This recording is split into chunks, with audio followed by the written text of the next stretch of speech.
some people have been giving me a hard time about it. Like, I thought you Oh, I'm were, sure. I'm I sure. thought you were a real man. I didn't think that real men were worried about the way they looked. I didn't think real men, were wearing suits and drinking wine and stuff. And what do you say to that about the fashion aesthetic of masculinity? Well, I think it's this kind of it's a dreadful stereotype of masculinity. I think that men are just sort of like beer drinking, knuckle dragging men who don't give a crap about the way that they look.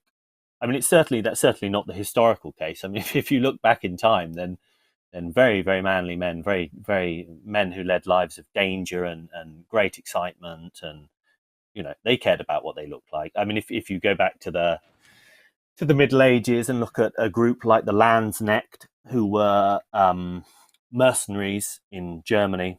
They were soldiers. They had a special sort of signature sword that was basically as large as they were, Zweihander sword. They used to wear the most amazing, ostentatious clothing, bright colours, stripy, these sort of jaunty hats with feathers in them, and that was part of who they were. It was almost like it was their calling card, and it was a part of their lifestyle. They were basically peacocks, but they're not the kind of peacock you'd want you'd piss off. Right. Um, yeah, I think it's a very very silly idea that men shouldn't care about the way they look. I mean, you can just go back to some very simple, examples throughout history: kings, priests, Yeah, military men.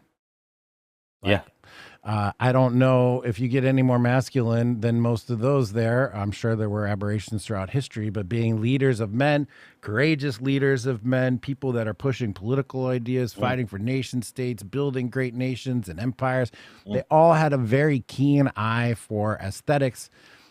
I mean, look, that's why the flag is red, white, and blue and so bold. And you can see President Trump up on stage with 50 American flags. mm, And the yeah, imagery and the grandeur and the power projection that comes from dressing like you have power. Like it's an exhibition of your power, it's an exhibition of your care. And mm, when guys say that they, quote, don't care about how they look, they're really just kind of saying that they either have given up, they're living on in a cave somewhere, or they're just unaware of the signal that they're electing to choose to people, right? Like, I don't yeah, care is a yeah, signal that you're sending to people.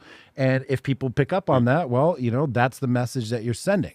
And so the movement started with BAP and the images and the bodybuilding. My good friend Tanner Guzzi, who is a masculine men's style coach, yep, there's a real element burgeoning up in our corner of the universe that's really focused on these things. And so I'm not going to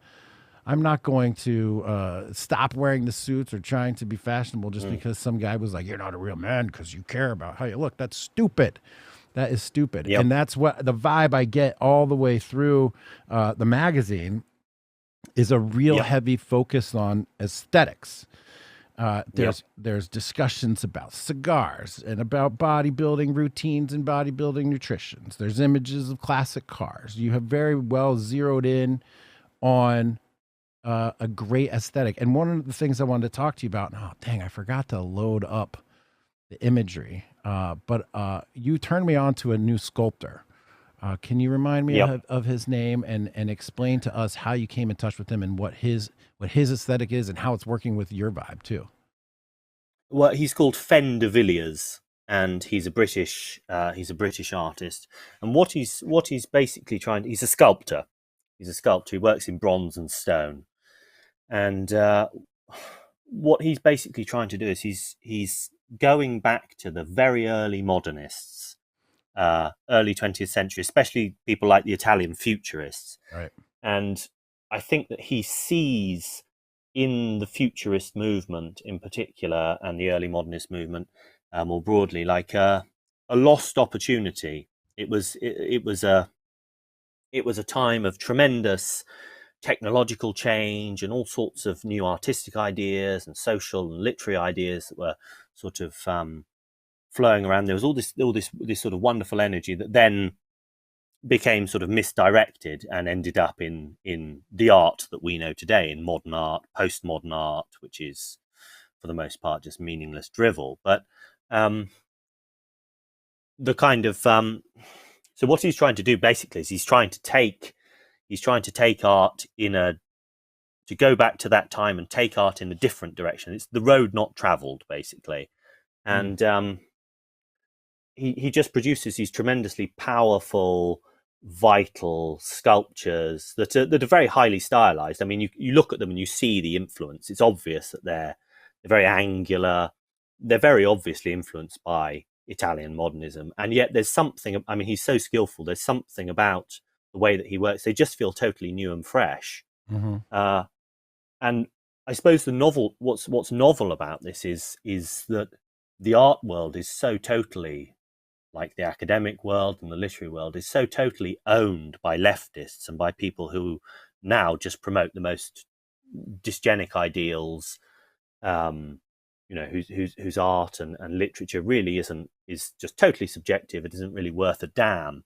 And here's someone who's actually a traditionalist, whatever you want to call him, who is trying to promote a vital, energetic, masculine, powerful ideal through his artwork. I mean, that's just, how often do you see that?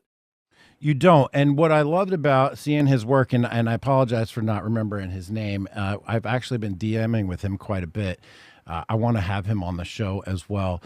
His art is certainly reminiscent of the Italian Futurists. You can see the explosive energy, and you've mentioned this word vitality a few times. We're gonna come back and talk about that in a second. But the motion, you just look at the sculptures, and they're bursting, or they're running, or they're jumping, or they're flying, or they're erupting. And for a sculpture to do that, to make me feel those things, that was the first time I'd ever seen sculpture that actually had that moved me. Besides some of the classic stuff, this was new sculpture work that, while the Italian Futurist manifesto, the idea of abandoning the establishment at that time, because it's coming out of World War I. That was a really miserable and horrible time for everybody. And people saw death on a scale that they had never seen before, and the gassing, and just, it was just horrible. And so there was a very strong element in the Futurists and other groups of art aesthetics that began with manifestos with a goal of abandoning the sclerotic old establishment that got us all into these wars and got us all sick and killed all of these children and took away the lives of youths and wiped out a generation, to get away from that into something better. The problem is that the better never really came. And in fact, it seems to me that departure, and like you said earlier, the road not traveled, that departure, it was launched in the right spirit, but it went sort of the wrong way. And what I enjoy about this guy's sculpture is that the imagery is masculine in and of itself. It's a guy smashing something. It's a guy building something. It's a car racing across the land. And to me, that's almost a bit of a return. So yes, the establishment at that time needed to be cut out and destroyed. And if we had been successful with ending the progressivist movement that came out of the teens, we would be in a much different, 19 teens. We'd be a much different nation than we are today. And so it's an opportunity to kind of go back to that moment and then take the right path. And I think that the right path involves a little bit of a return. Yes. And tell me if you feel that, politically speaking, because we're going to get to the fact that the cookbook is actually a nationalist manifesto wrapped in a cookbook. We're going to get to that, and we're going to get to the need of a manifesto to set the aesthetic nature for the political movement that you seek to have be manifested in the world around you. We need this. We don't have that right now, but I believe that we're all in the process of sort of crowdsourcing this.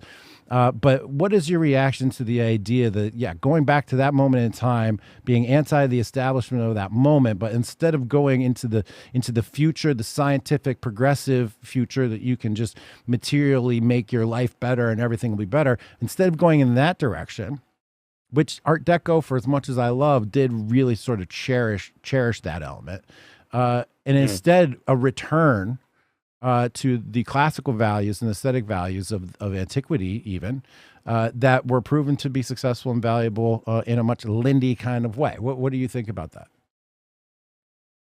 Well, I mean, I totally agree that we have to go back. I think the part of the problem, I think, is that I think a lot of traditionalists and a lot of conservatives in particular just want the 20th century not to have happened. They want modern art not to have happened. They want they're